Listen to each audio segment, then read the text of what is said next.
Hey everyone, so excited to be back with you again, to be back into our series, Finding Ourselves in God's Story.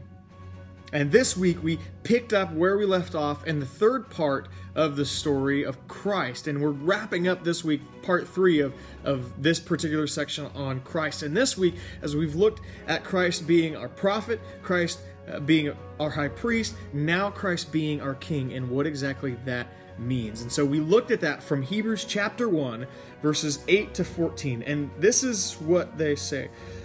But of the Son he says, "Your throne, O God, is forever and ever. The scepter of uprightness is the scepter of your kingdom. You have loved righteousness and hated wickedness. Therefore, your God has anointed you with the oil of gladness beyond all your companions. And you, Lord, laid the foundation of the earth in the beginning, and the heavens are the works of your hands. They will perish, but you remain. They will all wear out like a garment.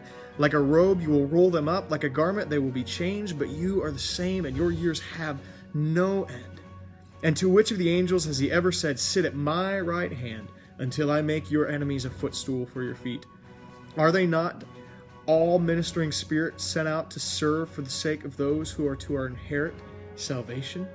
And so what we looked at then is, what does it look like to be a good citizen of a kingdom of heaven? We talked about what a good king looks like. That's how we started the night. And then what does a good citizen look like? And ultimately we came down with a good citizen will reflect their leader and what that means for us. And so we learn from Christ what his rule is like. He's an upright, he's impartial, just king. He loves righteousness. He's approved by God. He hates wickedness or lawlessness. Laid the foundation of the earth. He founded it all. He rules over it all, sustains it all.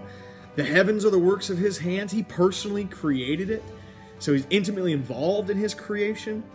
Has no end, permanent. His enemies will be a footstool for his feet. He rules over everything. He has claimed the victory over evil in his rule and reign, and he cares. Not only by himself, but he sends out his angels, ministering angels, to care for the ones who will receive salvation, inherit salvation. And so what should good citizens of the kingdom of God look like? We should reflect our King. And it's really easy in the West to be fake citizens, right? To play church games. But God's not fooled. He knows if you're a citizen of his kingdom or not. There's a story of an African bishop back in the mid to late 4th century. His name was Athanasius. Athanasius, man, he was a small, diminutive man, but he was a powerful man in that he really believed Christ was king.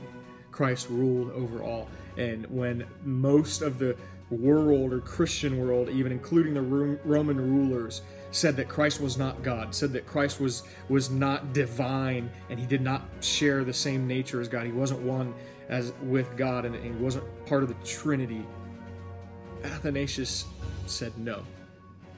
He is God. He is king. And he was exiled. His life was threatened, but he would not budge. He never actually got to see the fruit of his labor, and that Christ is established as king and Christ is established as God, the God-man. But he fought his whole life and resisted people denying the kingship of Christ. That's part of what it looks like to be a citizen of the kingdom of God. When the world tells you to move, when the world tells you to give up, then give in. A citizen of the kingdom of God is upright. They love righteousness and hate wickedness. They trust the one who holds the foundations of the world, who created everything, the one who is unchanging. They know they belong to a kingdom that has no ends. They know that the victory has already been won by their king, and they know that their king cares for him, so they walk in that. They walk in these things. They reflect, a good citizen reflects its ruler and its king. So the question again becomes, what will you do with Jesus, your king? Will you submit to him now, or wait till it's too late when he comes back and judges the world?